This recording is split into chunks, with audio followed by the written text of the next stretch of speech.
ओम शांति 6/9/2024 की मुरली है। मुख्य रूप से बाबा ने कहा, भक्तों के लिए यह भी कमाई है क्योंकि आधा कल्प से शांति शांति मांगते आए हैं। बहुत मेहनत के बाद भी शांति नहीं मिली। अब बाप द्वारा शांति मिलती है, अर्थात मुक्ति धाम में जाते हैं, तो यह भी आधा कल्प की मेहनत का फल हुआ। इसलिए इसे भी कमाई कहेंगे, घाटा नहीं। तुम बच्चे तो जीवन मुक्ति में जाने का पुरुषार्थ करते हो। तुम्हारी बुद्धि में अभी सारे वर्ल्ड की हिस्ट्री ज्योग्राफी नाच रही है। फिर कहा, इस पति छीछी दुनिया से बेहद का वैराग्य रख आत्मा को पावन बनाने का पूरा पूरा पुरुषार्थ करना है। एक बाप की ही कशिश में रहना है। ज्ञान की धारणा से अपनी बैटरी भरनी है। ज्ञान रत्नों से स्वयं को धनवान बनाना है। अभी कमाई का समय है, इसलिए घाटे से बचना है। अब सुनते हैं महावाक्यों को विस्तार से। बाबा ने कहा, मीठे बच्चे, तुम्हारी यह पढ़ाई सोर्स ऑफ इनकम है। इस पढ़ाई से 21 जन्मों के लिए कमाई का प्रारब्ध हो जाता है। प्रश्न है, मुक्ति धाम में जाना कमाई है या घाटा? उत्तर, भक्तों के लिए यह भी कमाई है क्योंकि आधा कल्प से शांति शांति मांगते आए हैं।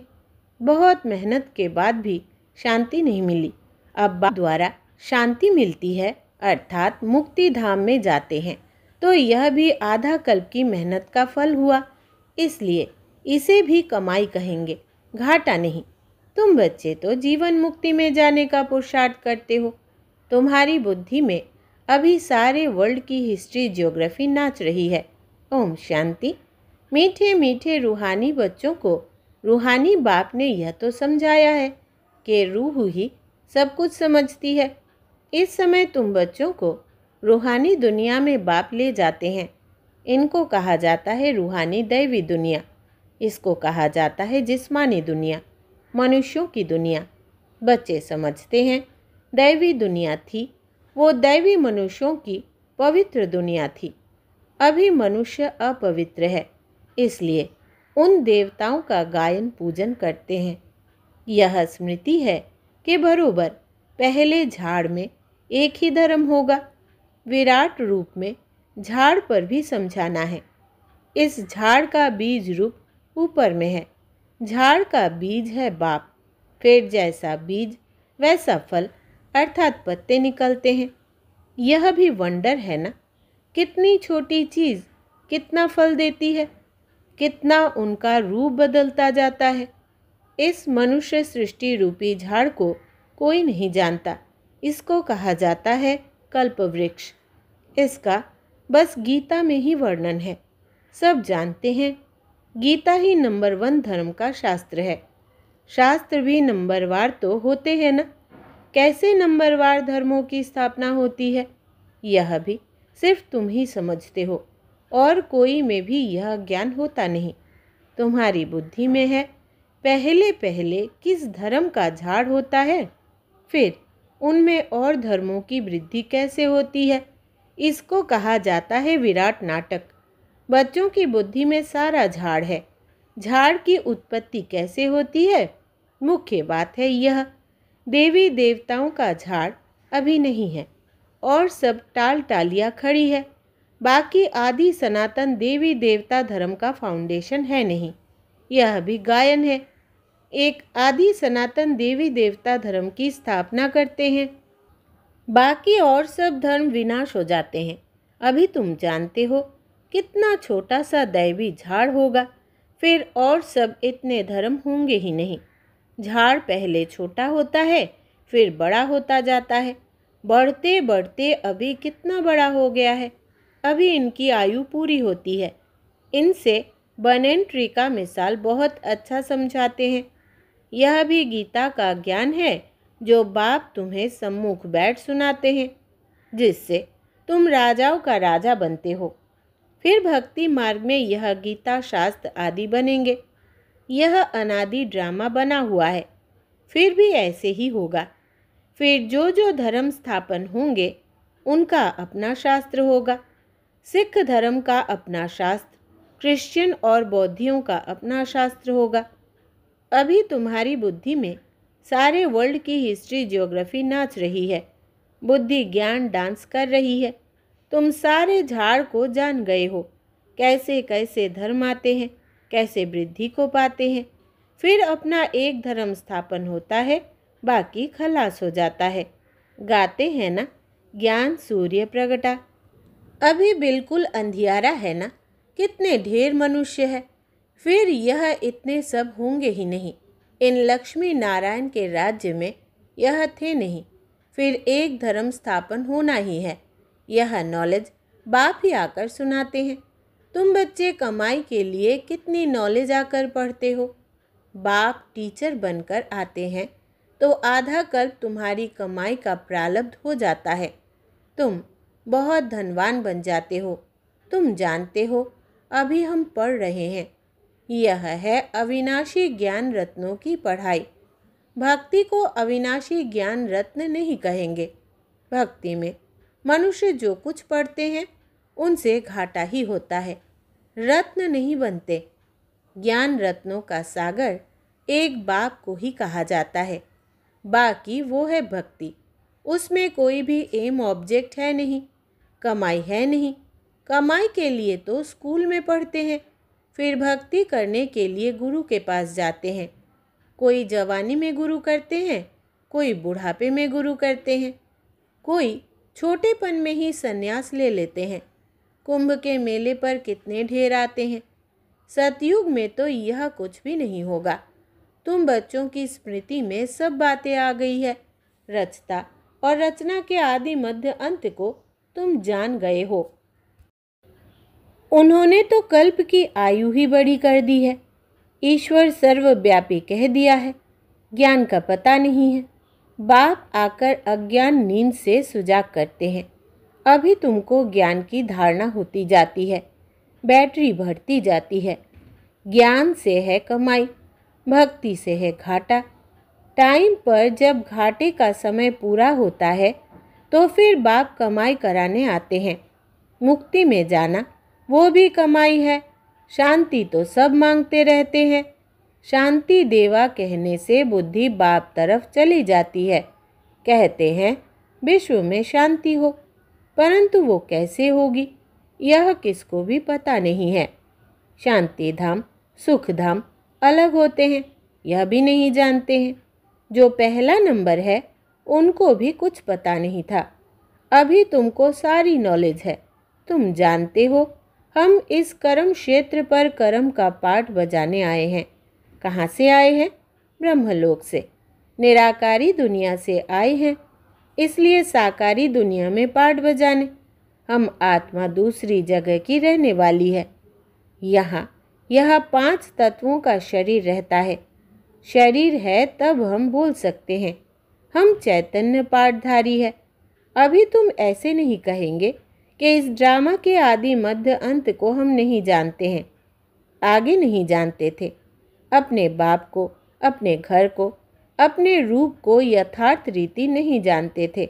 अभी जानते हैं आत्मा कैसे पाठ बजाती रहती है। स्मृति आई है, पहले स्मृति नहीं थी।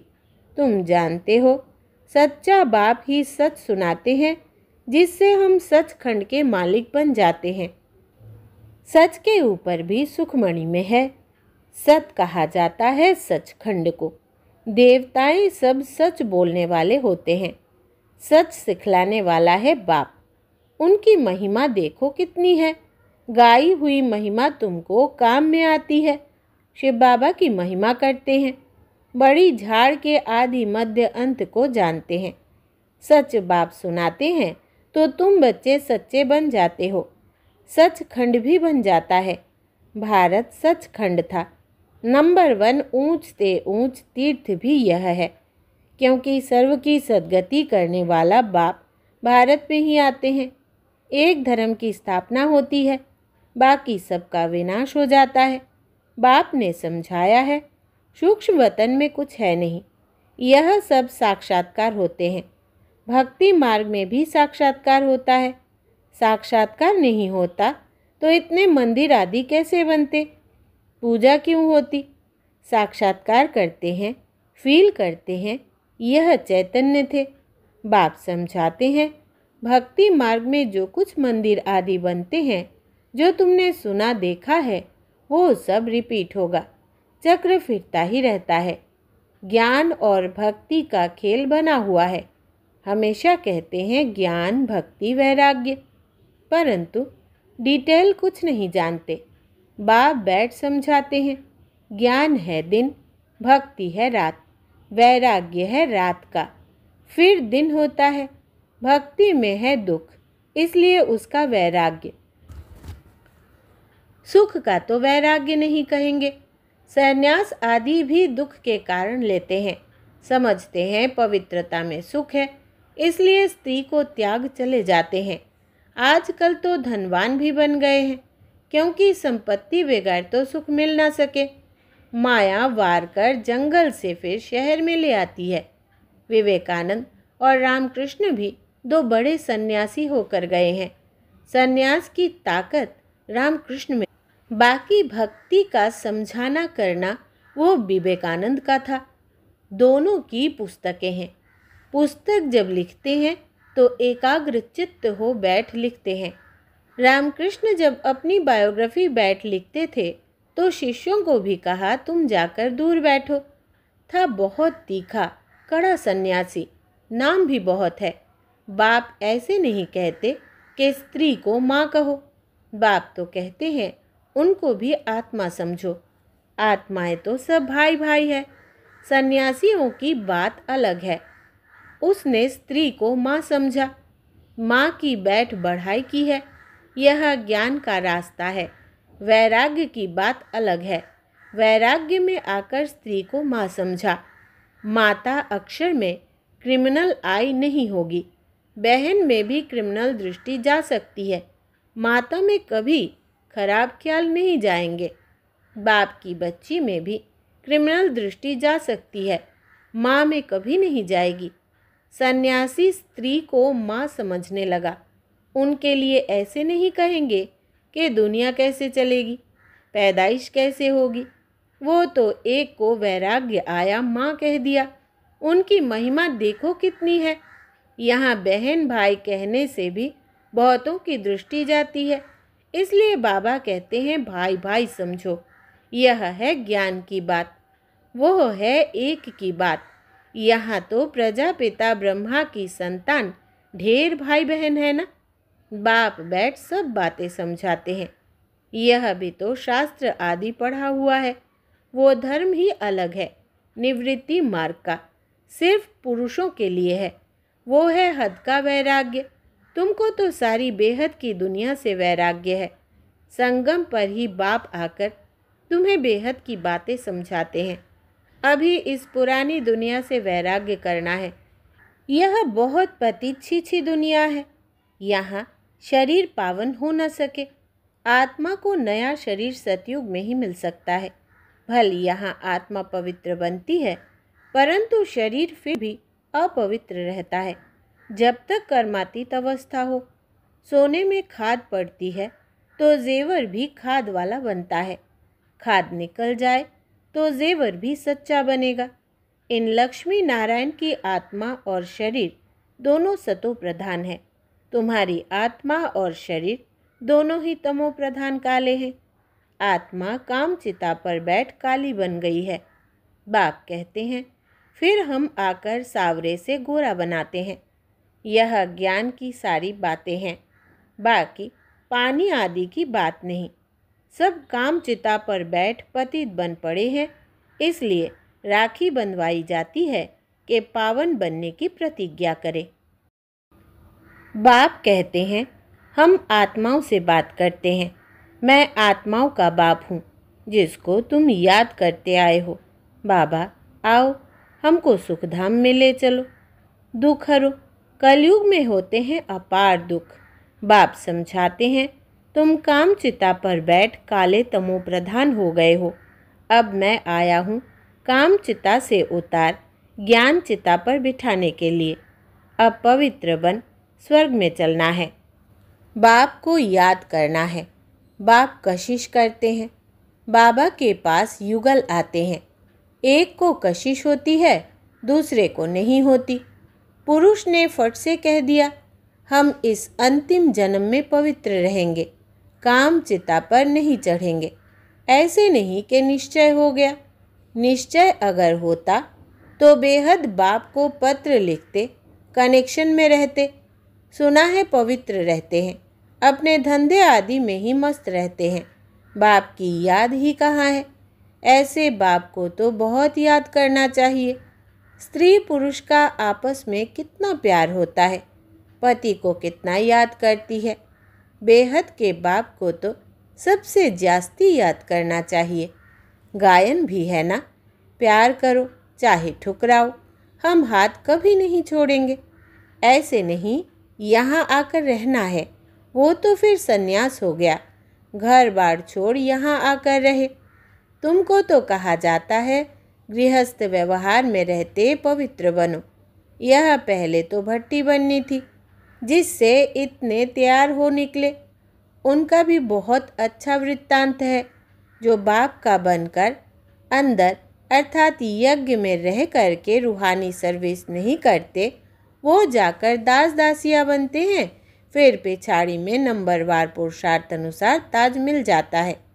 उन्हों का भी घराना होता है, प्रजा में नहीं आ सकते। कोई बाहर का आए अंदर वाला नहीं बन सकता।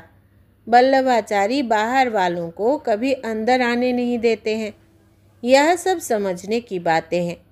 ज्ञान है सेकंड का। फिर बाप को ज्ञान का सागर क्यों कहा जाता है? समझाते ही रहते हैं, पिछाड़ी तक समझाते ही रहेंगे। जब राजधानी स्थापन हो जाएगी, तुम कर्मातीत अवस्था में आ जाएंगे, फिर ज्ञान पूरा हो जाएगा। है सेकंड की बात, परंतु फिर समझाना पड़ता है। हद के बाप से हद का वर्षा, बेहद का बाप विश्व का मालिक बना देते हैं। तुम सुख धाम में जाएंगे तो बाकी सब शांति धाम में चले जाएंगे। वहाँ तो है ही सुख। यह तो खातिरी है। बाप आए हैं, हम नई दुनिया के मालिक बन रहे हैं राजयोग की पढ़ाई से। अच्छा, मीठे मीठे सिकिलधे बच्चों प्रति माता पिता बाप दादा का याद प्यार और गुड मॉर्निंग। रूहानी बाप की रूहानी बच्चों को नमस्ते। हम रूहानी बच्चों की रूहानी बाप दादा को याद प्यार, गुड मॉर्निंग और नमस्ते बाबा नमस्ते। धारणा के लिए मुख्य सार। पहला, इस पतित छीछी दुनिया से बेहद का वैराग्य रख आत्मा को पावन बनाने का पूरा पुरुषार्थ करना है। एक बाप की ही कशिश में रहना है। दो, ज्ञान की धारणा से अपनी बैटरी भरनी है। ज्ञान रत्नों से स्वयं को धनवान बनाना है। अभी कमाई का समय है, इसलिए घाटे से बचना है। वरदान है, ज्ञान रत्नों को धारण कर व्यर्थ को समाप्त करने वाले होली हंस भव। होली हंस की दो विशेषताएं हैं। एक है ज्ञान रत्न चुगना और दूसरा निर्णय शक्ति द्वारा दूध और पानी को अलग करना। दूध और पानी का अर्थ है समर्थ और व्यर्थ का निर्णय। व्यर्थ को पानी के समान कहते हैं और समर्थ को दूध समान। तो व्यर्थ को समाप्त करना अर्थात होली हंस बनना। हर समय बुद्धि में ज्ञान रत्न चलते रहे, मनन चलता रहे, तो रत्नों से भरपूर हो जाएंगे। स्लोगन है, सदा अपने श्रेष्ठ पोजीशन में स्थित रहे और पोजीशन को समाप्त करने वाले ही विजयी आत्मा है। सदा अपने श्रेष्ठ पोजीशन में स्थित रहे और पोजीशन को समाप्त करने वाले ही विजयी आत्मा है। अच्छा, ओम शांति।